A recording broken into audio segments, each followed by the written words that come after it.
Do you worry about the future? Do you worry about the future and these worries causes you problems, make you feel sick, makes you feel like you cannot enjoy life? If yes, then you need to listen what I'm about to share with you. There is nothing that I can do or someone else can do to increase your certainty for the future. However, there are things that you can do to increase your tolerance of uncertainty. When anxiety, fear of the future is at a high level, it is very hard for a person to act on it. And when we don't act on our worries, on our fears, those worries we have will create more and more fears, more worries. We will never know the future.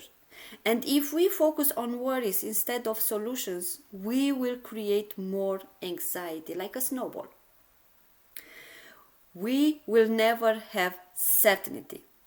Yes, we can plan something for tomorrow, for next event, but we will never can be sure that nothing will show up and ruin our plans.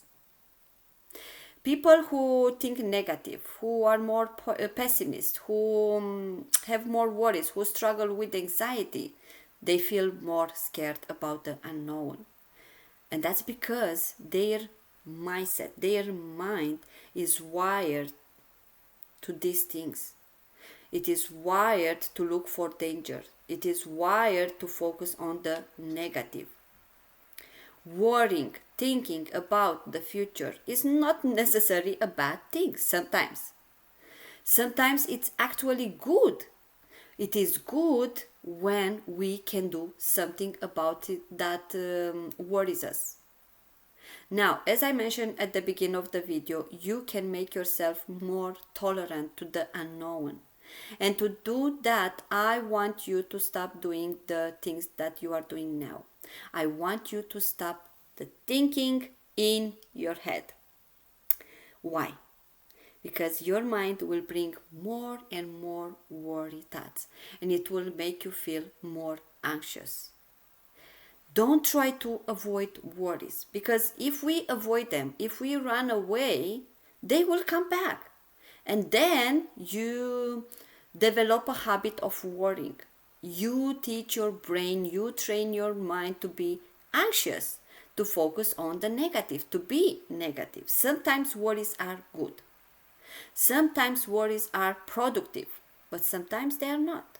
For this reason, we need to check if they are productive or not.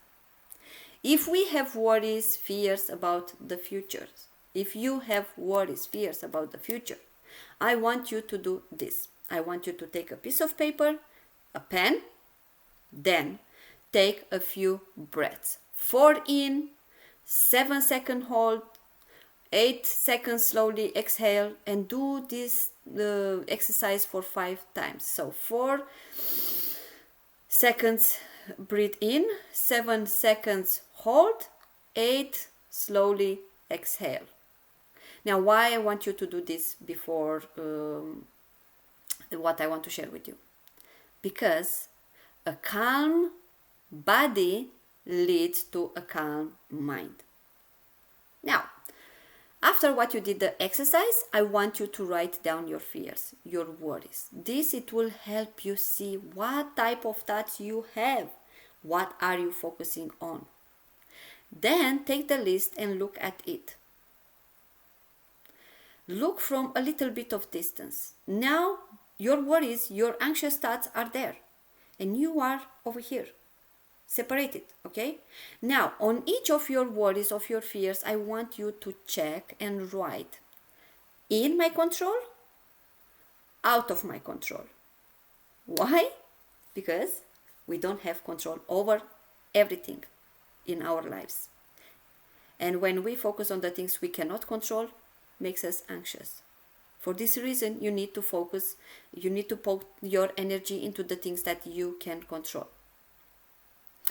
Now, for each of your worries, your fears that are in your control, I want you to think and write down all possible solutions that pop into your head for your fears, for your worries.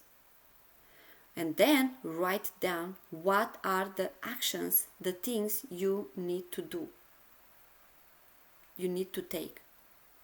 Now, if you have more than one worry, I want you to start with the one that really make you feel very scared, very anxious, and look for solutions. Work on that one. And then move to the next one and the next one. The more you practice this, the more you will rewire your mind, your brain, to focus on solutions. By doing this, you will feel more confident instead of anxious, of being hopeless. If you can do that, I want you to do this exercise in a different way. I want you to think that you have the list, someone, a good friend, someone you love, someone you care, gives you this list with his or her worries and fears. And this person gives you the list because wants you to help him or her. So write down, what advice would you give to that friend? What steps you will suggest to that person to take?